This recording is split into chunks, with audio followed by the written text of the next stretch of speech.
Assalamualaikum teman-teman, balik lagi ke channel kita Ayu Ahmad. Jangan lupa klik tombol subscribe dan aktifkan loncengnya ya. Makasih. Tips memancing kontraksi agar cepat melahirkan. Hai teman-teman, di video kali ini aku akan kasih tahu ke kalian cara memancing kontraksi buat ibu hamil yang mau melahirkan ya.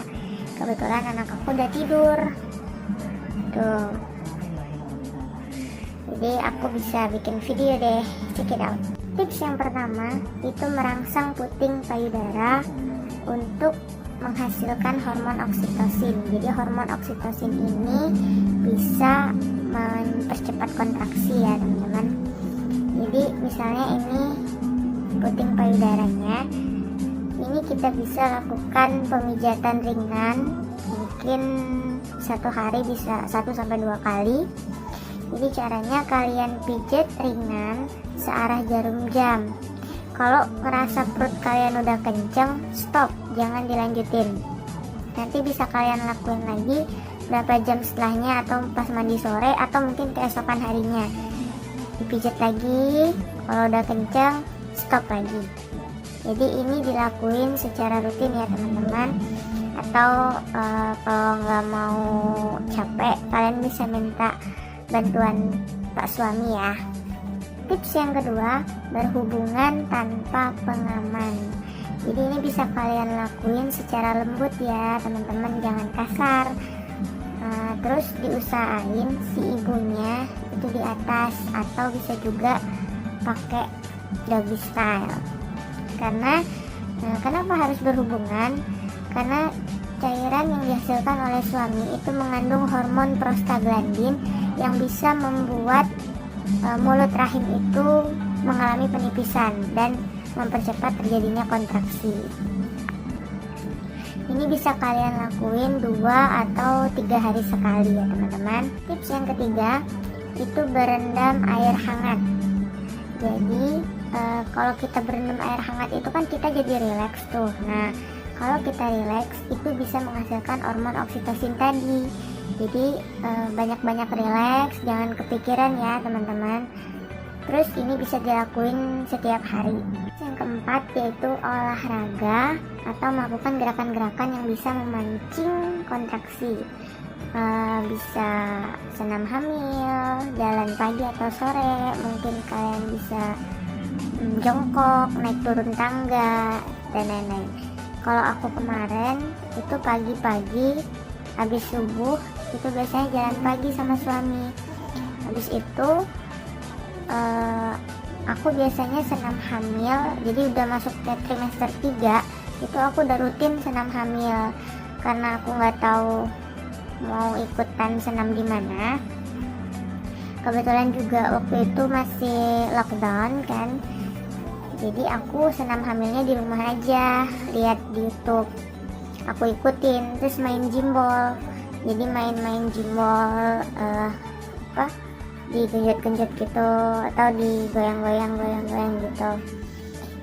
Terus naik turun tangga. Kalau misal di rumahnya nggak ada tangga, mungkin kalian bisa jongkok, ngepel tuh sambil jongkok, atau misalnya nyuci piring tuh sambil jongkok, atau pokoknya ngelakuin apapun itu kalau bisa sambil jongkok.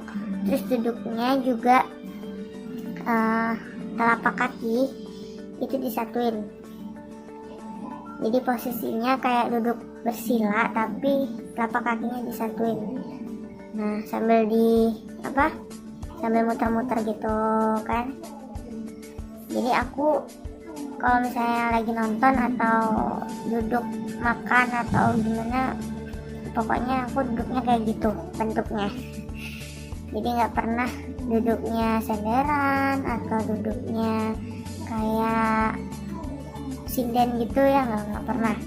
Jadi selama trimester 3 aku selalu duduknya kayak gitu, telapak kakinya dirapetin, ditarik ke dalam. Jadi biar mempercepat juga kepala bayinya itu masuk ke dalam panggul kita. Tips yang kelima, tips yang terakhir itu ajak ngobrol dede bayinya. Ini ngaruh banget teman-teman. Nggak tahu kenapa ya, pokoknya dari awal hamil itu aku udah sering banget ngajakin dede bayinya ngobrol. Misalnya, dek, di dalam jangan mainin tali pusar, nanti kelilit. Atau dek, nanti kalau misalnya udah mau keluar jangan lama-lama sakitnya, ada dorong dari dalam, ini dorong dari luar, jadi kita cepet ketemunya gitu loh.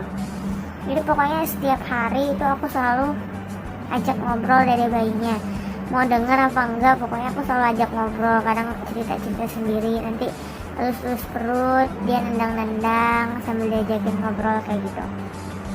Ini ngaruh banget. Jadi waktu aku mau lahiran itu jam 1:30 malam dini hari ya, itu aku udah ngerasain kayak sakit mau pup gitu. Terus aku pup kan, beneran pup. Terus jam 2:30 itu aku udah nggak bisa tidur lagi. Jadi aku udah ngerasain sakit aneh ya, sakitnya bingung letaknya di mana gitu loh. Ini mau pup kayak enggak gitu. Akhirnya aku bangunin suami aku kan, aku main jimbol, aku duduk di jimbol goyang-goyang sambil nonton TV, ngajakin suami aku masih ngantuk kan tuh, jadi dia tidur di sebelah aku tapi aku tetap nungging, terus duduk genjot di atas jimbol. Udah akhirnya 3:30 itu kayaknya kontraksi deh, makin cepet kan. Terus aku punya aplikasi contraction itu, setiap sakit aku klik, jadi pas dikasih taunya aku harus ke rumah sakit, jadi aku langsung ngomong sama suami, ayo kita ke rumah sakit. Kita sampai rumah sakit ke UGD kan, kebetulan alhamdulillah itu ada bidan yang jaga, walaupun susah ngebanguninnya, rupanya dia tidur. Terus aku disuruh masuk, dicek dulu, ternyata aku udah bukaan 3. Dia bilang kan, ini anak pertama ya bu? Iya. Terus kira-kira ini jenis kelaminnya apa kemarin pas ISG? Katanya sih cewek. Nah bu, biasanya kalau anak cewek terus anak pertama itu biasanya lama bukaannya, jadi ibu bisa kok kalau mau pulang, mungkin ini dede bayinya keluarnya bisa siang atau sore. Waduh, aku bilang ini udah sakit kayak gini malah disuruh pulang, emang nggak bisa ditinggal di sini aja bu? Saya tanya gitu kan. Oh bisa sih, tapi belum dapat kamar katanya, paling nunggu di ruang tindakan. Iya deh nggak apa-apa, tunggu di ruang tindakan aja. Akhirnya yaudah aku dibawa kan. Pas dibawa tuh udah ngerasa makin ngelilit kan. Terus pas kebetulan jam 5 azan, suami aku berangkat kan ke musola, terus dia bilang ya udah tunggu bentar ya kayak gitu. Udah dia pergi, akhirnya aku sendirian kan di ruang tindakan. Kebetulan di depan aku tuh udah ada 2 orang yang juga mau lahiran. Mereka ditemenin semua sama suaminya dan jerit-jerit. Aku bingung kan mau jerit gimana ya, malu. Akhirnya aku tunggu aja suami aku, itu udah ngerasa kayak mau ngeden. Jadi aku tahan gitu, aku sambil duduk, aku tahan-tahan gitu ya di tempat tidurnya. Gak lama suami aku datang, udah selesai sholat dia datang. Gimana? Dia bilang gitu. Gak tau nih kok makin kayak mau ngeden. Kan katanya kalau misalnya belum bukaan lengkap atau masih bukaan 4, 5, 6 itu kan gak boleh ngeden kan. Jadi aku gak aku edenin, aku cuman atur nafas. Jadi pas kalian mau lahiran itu usahain atur nafas. Terus aku minta suami aku untuk manggil bidannya, terus datang kan, ayo bu kita periksa lagi. Akhirnya diperiksa lagi, ternyata udah bukaan lengkap. Wow.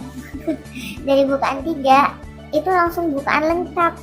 4, 5, 6, 7, 8-nya kemana itu.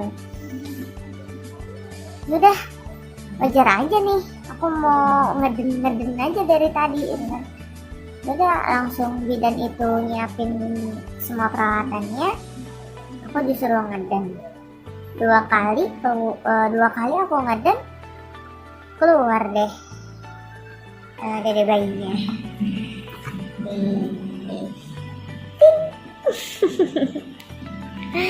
Dia pintar, dia nggak mau bikin aku lama-lama sakit. Dia itu tadi berkat diajak ngobrol. Jadi buat kalian ya, moms di rumah, teman-teman yang lagi hamil, yang mau lahiran, atau yang belum masih jauh, nggak apa-apa TM1, TM2, nggak mesti TM3, kalian usahain buat terus ajak dedek bayinya ngobrol ya.